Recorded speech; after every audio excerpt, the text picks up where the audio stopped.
عامل صاحب میری بچی کی شادی ہو رہی نہیں. عامل صاحب جن ہے بچی کے آنکھ پہ. ابے بچہ نہیں مل رہا وہی ٹینشن ہے. بولے تو جن کو لا کے کہاں سے ڈال رہا رے بڑے بھائی. کہ آج بیکانیر میں آپ عاشقان رسول محبان اولیاء کے درمیان میں حاضر ہونے کا موقع اور شرف نصیب ہوا. آج ہم حضور سیدنا شیخ عبد القادر جیلانی محبوب سبحانی قطب ربانی پیر لاسانی سرکار غوث العظم دستگیر رضی اللہ تعالیٰ عنہ کے ذکر جمیل کے لیے یہاں ہزاروں کی تعداد میں جمع ہوئے ہیں. میں قرآن پاک کے حوالے سے چند اہم باتیں آپ کے گوشے گزار کرنا چاہتا ہوں، جس کو سننے کے بعد انشاءاللہ آپ کا ایمان بھی تازہ ہوگا اور آپ کو اولیاء اللہ سے محبت میں بھی اضافہ ہوگا. اللہ تبارک و تعالی کا فضل عظیم ہے، اس کا کرم ہے، اس کے حبیب پاک کا صدقہ ہے کہ اللہ رب العزت نے ہمیں اہل سنت والجماعت میں پیدا کیا. اگر آپ اس نعمت پر پوری زندگی سجدے میں سر رکھ کے گزار دیں تو کم ہے کہ اللہ پاک نے ہمیں اہل سنت والجماعت میں پیدا کیا. کیونکہ یہ جو اہل سنت والجماعت ہے یہ کسی مولوی صاحب کی بنائی ہوئی جماعت نہیں ہے، کسی پیر صاحب کی، کسی صوفی صاحب کی بنائی ہوئی جماعت نہیں ہے.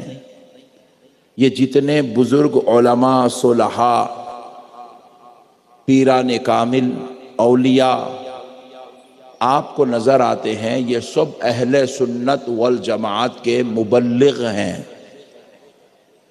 کوئی اہل سنت والجماعت کا سپہ سالار ہے، کوئی اہل سنت والجماعت کا کمانڈر ان چیف ہے، کوئی اہل سنت والجماعت کا ریڑھ کی ہڈی ہے، کوئی اہل سنت والجماعت کا محافظ ہے، پاسبان ہے. مگر سن لیں اہل سنت والجماعت کا بانی نہ حضرت غریب نواز ہے، نہ سرکار غوث العظم دستگیر ہے. اس جماعت کو نہ کسی صحابی نے بنایا، نہ کسی ولی نے بنایا، نہ کسی پیر نے بنایا. جماعت اہل سنت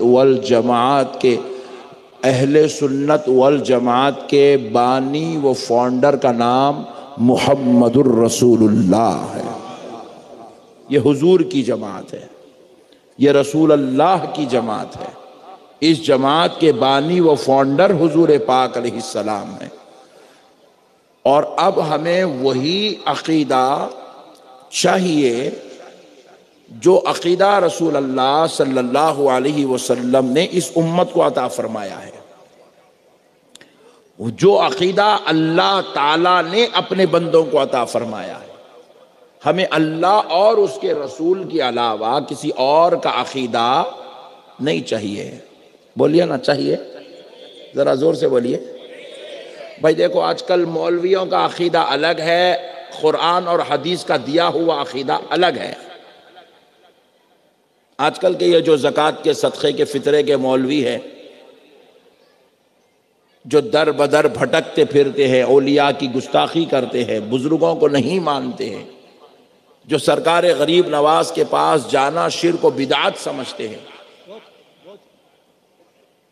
جو اولیاء اللہ کی مدد لینے کو حرام اور ناجائز سمجھتے ہیں، جو اولیاء اللہ کی بارگاہوں میں جا کر ان کی مزارات کو چومنے کو یہ دنیا کا سب سے بڑا گناہ سمجھتے ہیں، یہ عقیدہ یہ مولویوں کا لایا ہوا عقیدہ ہے، یہ قرآن اور حدیث کا دیا ہوا عقیدہ نہیں ہے. آپ میری بات سمجھ رہے ہیں؟ کیونکہ آپ گراؤنڈ فلور پہ ہیں اور میں سیکنڈ فلور پہ ہوں. سمجھ میں تو آ رہی ہے؟ کہ دیکھتے دیکھتے گردن تو درد نہیں ہو رہی، مگر میری گردن درد ہو رہی یوں دیکھتے دیکھتے. آپ کو بات سمجھ میں تو آ رہی ہے نا بھائی؟ آپ ایمانداری سے بولیے، آپ کو اللہ رسول کا دیا ہوا عقیدہ چاہیے یا ملا کا عقیدہ چاہیے؟ سبحان اللہ، سبحان اللہ، سبحان اللہ۔ اللہ رسول کا عقیدہ چاہیے نا بھائی۔ تو آج قرآن سے ہم آپ کو سمجھائیں گے کہ اللہ رسول نے ہمیں عقیدہ کیا دیا ہے۔ دیکھیے، اگر ولی کی اسلام کے اندر کوئی اہمیت نہیں ہے، ولی کی کرامتوں کی کوئی اہمیت نہیں ہے، ولی کی مزار کی کوئی اہمیت اگر نہیں ہے، ولی کے پاس جا کر اس سے فیض لینا اگر جائز نہیں ہے، تو پھر آپ بتا دیں اللہ نے یہ ساری باتوں کو قرآن میں کیوں بیان کیا؟ سبحان اللہ۔ یہ میں جتنی باتیں آپ کو کہہ رہا ہوں نا، اللہ کی قسم یہ قرآن میں موجود ہے، قرآن میں۔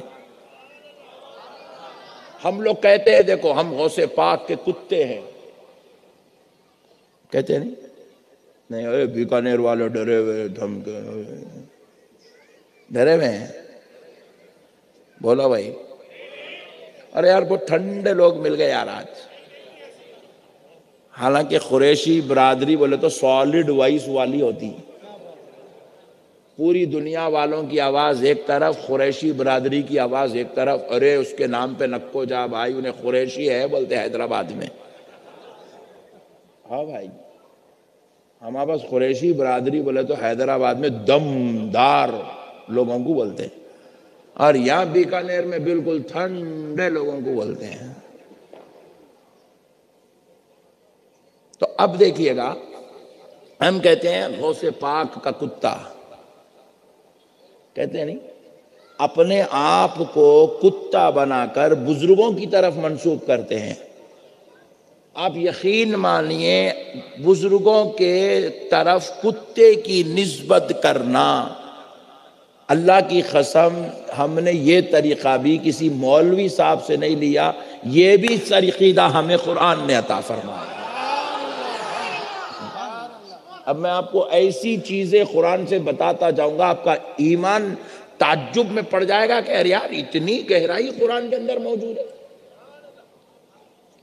پہلے شروع کرتے ہیں کرامت سے، کرامت، ولیوں کی کرامت سے بات شروع کرتے ہیں، کریں گے انشاءاللہ۔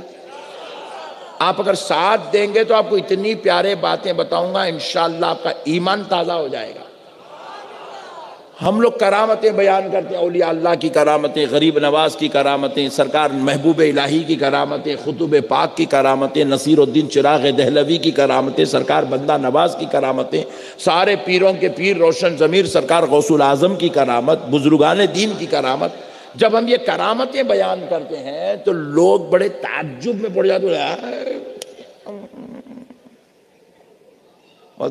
زبردست ڈالتے بھائی سنیاں، ہولا بنا کے رکھتے پبلک کو، بولتے ارے کہاں سے لا رہے بھائی یہ نئی کرامت، ارے کہاں ہے رے بھائی ایسا۔ اب یہ الگ بات ہے کہ بعض لوگ ہمارے پاس تھوڑے پھیکم پھاک بھی کر دیتے، ہمارے لوگ چپ کے تو بھی اپنے مرشدوں کے کرامت آؤ، مرشد بیچارہ نماز ہی نہیں پڑھ رہا، مرید کرامت سنا رہا لوگ ہم۔ یہ ایسے پاس بھامٹے لوگ بھی ہمارے پاس آ گئے مارکیٹ کے اندر، چندی لوگ ہیں یہ بے وقوف لوگ۔ مگر ہم آج کل 14ویں صدی کے ملاؤں کی مرشدوں کی بات نہیں کر رہے ہیں، ہم تو پیرانے پیر کی بات کر رہے ہیں، ہم تو سردار اولیاء کی بات کر رہے ہیں، ہم اجمیر میں آرام کرنے والے سلطان الاولیاء کی بات کر رہے ہیں، ہم تو دلی میں آرام کرنے والے ہندوستان کے راجہ کی بات کر رہے ہیں۔ تو پیارے دوستو اب مسئلے کو سمجھو، اولیاء اللہ کی کرامت حق ہے اللہ کی قسم، اور ولی کی کرامت صادر ہونا، ولی سے کچھ ایسی حرکت ہونا جس کو انسانی عقل سمجھ نہ سکے، ایسے عمل کو کرامت کہتے ہیں۔ اور یہ کرامت اللہ ہو کر، خدا ہو کر، رب ہو کر، خالق کائنات، مالک ذوالجلال ہو کر، اس رب ذوالجلال نے خود قرآن پاک میں ولی کی کرامت کو بیان کیا ہے۔ اللہ بیان کر رہا ہے قرآن میں ولی کی کرامت، قرآن میں ولی کی کرامت، اور ایسی کرامت بیان کرا اللہ کی قسم آپ کی عقل دنگ ہو جائیں گی۔ آپ سننے کے بعد بڑے تعجب میں پڑ جائیں گے، قرآن میں کرامت لکھی ہوئی ہے، اور ایسی کرامت، اللہ کی قسم آپ کی عقل مرے تک بھی اس بات کو سمجھنے سے قاصر ہے، آخر یہ ہو کیسے سکتا ہے، اللہ نے یہ کیسے کروایا، یہ کیسے ممکن ہے؟ ایسی بے مثل و مثال کرامت اللہ نے قرآن پاک میں بیان فرمائی ہے۔ پہلے اس کو سنا دیتا ہوں تاکہ آپ کو تھوڑا سا عقیدہ مضبوط ہو جائے۔ یہ جو لوگ بھٹک جاتے ہیں، ان کی باتیں سن کے، ان کی باتیں سن کے، ان کے بارے میں سن کے، ان کے بارے میں سن کے، کوئی سعودی عرب چلے گیا تو بھٹک گیا، کوئی ان کی صحبت میں رہے گا تو بھٹک گیا، کوئی دبئی چلا گیا تو بھٹک گیا، یہ عجیب و غریب لوگ مارکیٹ میں آ گئے۔ سنو میرے دوستو، حضرت سلیمان علیہ السلام کا دربار ہے۔ کس کا؟ حضرت، زور سے بولو، یہ اللہ کے پیغمبر ہے، نبی حضرت سلیمان علیہ السلام۔ حضرت سلیمان علیہ السلام کے پاس ہدہد نام کا ایک پرندہ آیا، اگر حضرت سلیمان سے کہنے لگا کہ اے اللہ کے پیغمبر، ایک بڑی پاک دامن، عزت دار، عصمت والی خاتون ہے، ان کا نام ہے ملکہ سبا بلقیس، میں سمجھتا ہوں کہ اگر آپ ان کو اسلام کی دعوت دیں گے تو وہ مسلمان ہو جائے گی، داخل اسلام ہو جائے گی، کلمہ پڑھ کے وہ مسلمان ہو جائے گی، میری خواہش ہے کہ آپ ان کو اسلام کی دعوت دیں۔ ہدہد نے جب حضرت بلقیس کے بارے میں حضرت سلیمان کو تعارف کروایا تو حضرت سلیمان نے ایک لیٹر لکھا، لیٹر لکھ کر بلقیس کو کہا کہ آپ میرے دربار میں تشریف لائیں۔ بلقیس کو کہا کہ آپ ایک وحدہ لا شریک اور میرے پروردگار رب العالمین کو اور مجھ کو اللہ کا رسول قبول کریں۔ تو حضرت بلقیس نے وہ ساری لیٹر کی تفصیل پڑھی، پڑھنے کے بعد آپ نے پھر ایک خط لکھا حضرت سلیمان کو، لکھا کہ اگر آپ واقعی حق پر ہیں، آپ اللہ کے رسول ہیں، آپ ایک وحدہ لا شریک خدا کو مانتے ہیں، تو پھر آپ مجھے کوئی ایسی بات دکھا دیں جس کو دیکھنے کے بعد مجھے یقین ہو جائے کہ واقعی آپ حق پر ہیں۔ تو حضرت سلیمان نے پھر جواباً لیٹر لکھا کہ آپ میرے دربار میں تشریف لائیے، میں آپ کو ضرور کوئی ایسی چیز دکھا دوں گا جس سے آپ کا دل مطمئن ہو جائے گا اور آپ اطمینان کے ساتھ اسلام کو قبول کر سکیں گی۔ حضرت سلیمان کا یہ لیٹر پڑھنے کے بعد حضرت بلقیس اپنے دربار سے نکلی حضرت سلیمان کے پاس آنے کے لیے۔ حضرت بلقیس ابھی مومن نہیں ہے، مسلمان نہیں ہے، اپنے دربار سے نکلی حضرت سلیمان کے پاس آنے کے لیے۔ تو اب ذرا سن لیجئے، حضرت بلقیس اور حضرت سلیمان کے درمیان میں کتنا فاصلہ ہے۔ وہ جو نکلی اپنے دربار سے، اب حضرت سلیمان کے پاس آنے والی ہیں۔ مؤرخین لکھتے ہیں کہ اگر وہ دن بھر اونٹ پر، گھوڑے پر بیٹھ کر سفر کرتی اور رات میں آرام کر لیتی تو ان کے دربار سے حضرت سلیمان کے دربار کو آنے کے لیے انہیں 2 مہینے کا وقت لگتا، کیونکہ وہ دور پلین کا، ٹرین کا، کار کا دور نہیں تھا۔ اس دور میں اونٹوں پر کجاوے ڈال کر سواریاں کی جاتی تھی، رات ہوتی تو آرام کر لیتے، دن ہوتا تو سفر کرتے۔ کہتے ہیں کہ وہ وہاں سے سفر کرے گی اپنے خدام کے ساتھ، یہاں پہنچنے کے لیے ان کو 2 مہینے کا وقت لگے گا۔ کتنے؟ زور سے بولیے۔ تو اب وہ سفر کر کے نکلی، 2 مہینے کا سفر طے کرتے کرتے کرتے کرتے حضرت سلیمان کے دربار میں آ گئی، حضرت سلیمان کے علاقے میں آ گئی۔ اب بالکل یہ جو ہمارا جلسہ جہاں ختم ہو رہا ہے نا، بس حضرت بلقیس وہاں پر ہے، ادھر حضرت سلیمان کا دربار لگا ہوا ہے۔ وہاں سے یہاں آنے کے لیے کتنی دیر لگتی؟ 2 منٹ، 5 منٹ، 4 منٹ۔ حضرت سلیمان کو خبر ہوئی کہ اب حضرت بلقیس چند لمحوں میں آپ کے دربار میں داخل ہونے والی ہیں، تو حضرت بلقیس کے دربار میں آنے والی ہے تو حضرت سلیمان جو اپنی تخت شاہی پر بیٹھے ہوئے تھے، کیونکہ حضرت سلیمان کی حکومت پوری دنیا پر تھی، پوری دنیا پر حضرت سلیمان کا راج تھا، آپ کی سلطنت تھی، پورے جنات، انسان، حیوان، ساری اشیاء پر حضرت سلیمان کا سکہ چلتا تھا، دبدبا چلتا تھا۔ کہا وہ ملکہ سبا ہے، وہ ایک بڑی عزت دار اور عظمت والی خاتون ہے، جب وہ میرے دربار میں آئے گی تو عام درباریوں کی طرح وہ نیچے نہیں بیٹھے گی، بلکہ میں چاہتا ہوں کہ ان کو ان کی شان اور عزت کے مطابق ان کو ان کے تخت پر بٹھاؤں، جو وہ اپنے دربار میں جس تخت پر بیٹھتی ہے۔ تو پھر اب سوال پیدا ہوا، تخت تو وہ لائی نہیں ہے، وہ تو بیچاری تنہا آئی ہے خدام کے ساتھ، تخت تھوڑی ساتھ میں لے جائیں گے؟ نقشبندی صاحب جلسہ کرنے جاتے تو اسٹیج تھوڑی ساتھ میں لے کے پھرتے ہیں، تو اب ان کو بٹھانا چاہتے ہیں حضرت سلیمان ان کے تخت پر۔ تو اب سنو، قرآن بیان کرتا ہے، حضرت سلیمان نے اعلان کیا، ہے کوئی میرے درباریوں میں؟ یہ سلیمان علیہ السلام کا وہ دربار ہے جس میں بڑے بڑے جنات بیٹھے ہوئے، جنات، بڑے بڑے علماء، صلحاء، بزرگ، اولیاء بیٹھے ہوئے، اور عزت و شان، عظمت والا دربار جس میں بادشاہ وقت حضرت سلیمان علیہ السلام بھی ہیں اور تمام ان کے اصحاب بیٹھے ہوئے، انسان و جن سب۔ حضرت سلیمان نے کہا، ہے کوئی تم میں جو بلقیس میرے دربار میں آئے اس سے پہلے ان کا تخت جو ان کے دربار میں رکھا ہوا ہے وہ لے آ کر یہاں رکھ دے؟ حضرت بلقیس کہاں ہے؟ 5 منٹ کی دوری پر۔ تخت کہاں ہے؟ 2 مہینے کی مسافت کی دوری پر۔ تعجب خیز سوال ہے نہیں ہے؟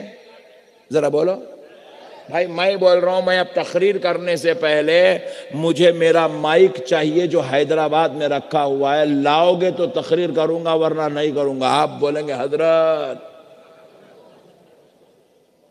مردہ نکال دو گے کیا پبلک کا؟ یہ کہیں کہ مٹھی کی شرط لگا کے بیٹھے ہو؟ بات سمجھ میں آئی؟ 1500 کلومیٹر اس کا رقبہ بتا گیا، 1500 کلومیٹر بعضوں نے لکھا، اتنی دور وہ تخت ہے۔ اور یاد چاہیے 900 میل کی دوری پر ہے وہ تخت، اور اب چاہیے 5 منٹ کے اندر جیسے ہی اعلان ہوا، رب قرآن میں بیان کرتا ہے، قال عفریت من الجن انا آتیک به قبل ان تقوم من مقامک وانی علیہ لقوی عظیم۔